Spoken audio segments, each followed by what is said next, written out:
Hey there folks, I'm Kaiser Neko, and this is the first movie breakdown. And for our first, we have Cooler 2, Return of Cooler's Revenge, The Reckoning. Now to start off, this movie. This movie.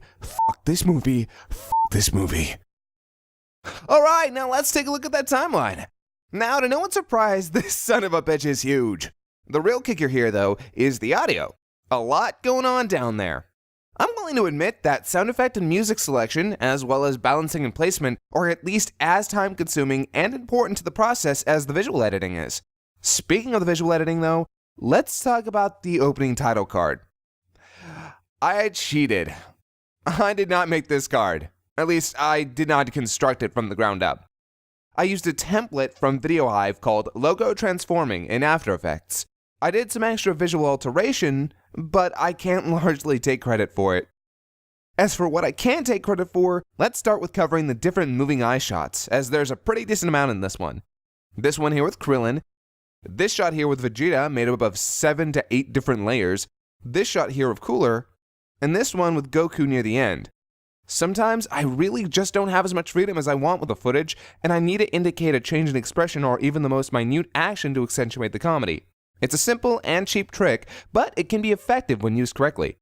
On the subject of recurring effects, the flashing eyes on each of the robots is nothing but a small, blurred, circular red graphic. I would resize it, blur it as necessary, and use the color dodge overlay.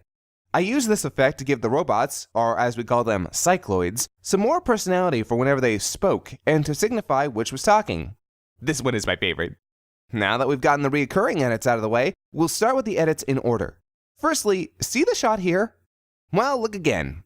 That's right, I needed Piccolo out of this shot.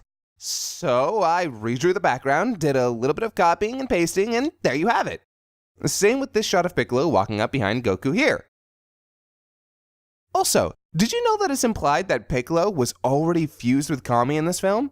Furthermore, there's a heavy implication that Dende is already Guardian of the Earth, but Gohan isn't a Super Saiyan for 2 more films, and Piccolo gets his ass handed to him by a single Cooler bot. Which also begs the question, why didn't Piccolo fight Cooler? He's stronger than Goku right now! This movie. Continuing on, due to the process of how we wanted to tell the events in this film, along with pacing issues, we had to show Goku turning Super Saiyan. However, the movie proper does not give us an actual transformation shot.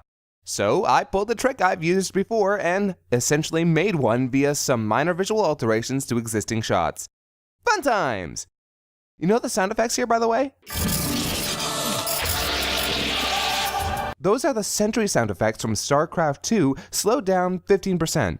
Now, let's take a look at a small edit that people are probably going to really easily miss. See this shot of Vegeta being knocked back here the first time? Goku's position is standing up before he switches to his fighting pose. But in every subsequent shot, he's in his fighting pose as Vegeta is being knocked back. To do this, I took the shot of Goku and cut it into place here, added some motion lines, and saved them as individual frames. I then just posted Goku where he needed to be for every other necessary frame. The next edit was made on the behest of Lanny. I wasn't sure if I'd be able to do it, but lo and behold, in this shot of Piccolo here, I needed to have the gun slide into frame. You see, there was never a frame without the gun in the original, so I essentially had to make one using a piece of background from another shot. A wonder. The next edit actually carries over for several shots. See this little dude right here? We call him DVED. It stands for Dynamically Voiced Evisceration Droid. In the original, he spoke with this little mouthpiece thing and had 2 regular eyes. In this version, I thought it would stick better with the running visual theme we'd had with the Cycloids to give him a single blinking red jewel eye instead. I borrowed it from one of the actual Cycloids. I also replaced his eye for this shot where he explodes. So I know some people think we got David Eddings, voice of Claptrap, to play DVED. I must inform you, however, that the voice actor who plays DVED is actually named Lee Rastus. I'm sure you'll turn something up on Google. Continuing with the edits, notice this shot of Cooler here? Yeah, that's added in. That leads me to one of my favorite visual edits in the movie, Cooler's head in space. Here, you can see the original head. It's made up of several different layers, and let me tell you, animating the eye movement as it rotated through space like that was not easy.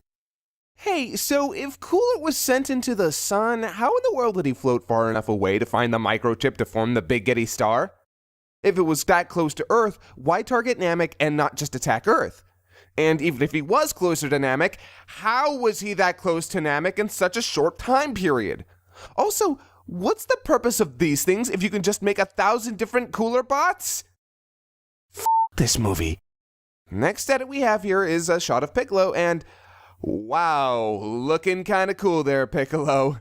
I ended up fixing the lazy eye they gave him, which is sort of ridiculous, because I know that the awful animation in this movie was largely due to the lack of decent key animation, but come on! This movie! Also, this shot here with the explosion after Goku and Vegeta land, originally Cooler was in this shot.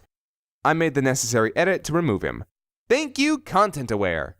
Nearing the end, notice this little musical bit here? You know, I learned something today. In the end, when all is said and done, Freezer was Cooler, and Cooler was Freezer. It's actually from Scrubs. Thanks to Ein Sofauer for the cover. It really made the scene in my opinion.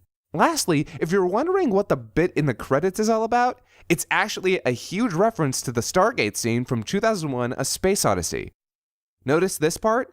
Well, besides the scene directly after it being an obvious Star Wars reference, this shot is a direct visual reference all on its own to 2001. I wanted to go the whole 9 yards in some manner, so I decided to do it in the credits. Thanks to Mark Swint / the engineer for all the visual edits to Baby Piccolo. You helped fully realize this joke. How did Vegeta get a Saiyan pod? Where did he come from? I'm serious, it's never explained. There are no Saiyan pods left. There's nothing to imply Dr. Briefs did or could make another one. He just has one. Look, I can allow for the usual bullshittery of timelines not lining up between the series and the movies, but there are just some serious logical failings throughout this entire film. That and it looks like mangled ass, and the villain sucks.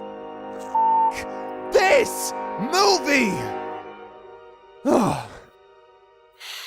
I'm gonna go watch The World's Strongest again and act like this never happened. Oh man, World's Strongest though, right? Man, that scene where Roshi fights the Bio Warriors and gets to be a badass one more time? That game of death-style progression of Goku through Wheelo's facility? That fiery Kaioken? The hard takedowns? That fight between Goku and Piccolo? I wanna go Abridged World's Strongest now. Oh yeah, check out our other videos. We do the video game things. Krillin plays video games. Vegeta plays video games. It's actually pretty funny. We also do other stuff like Dicks of the Old Republic. Oh, we also have new shirts too. They're cool. Oh man, and that scene where Goten's arm turns into a Gatling gun? Like what?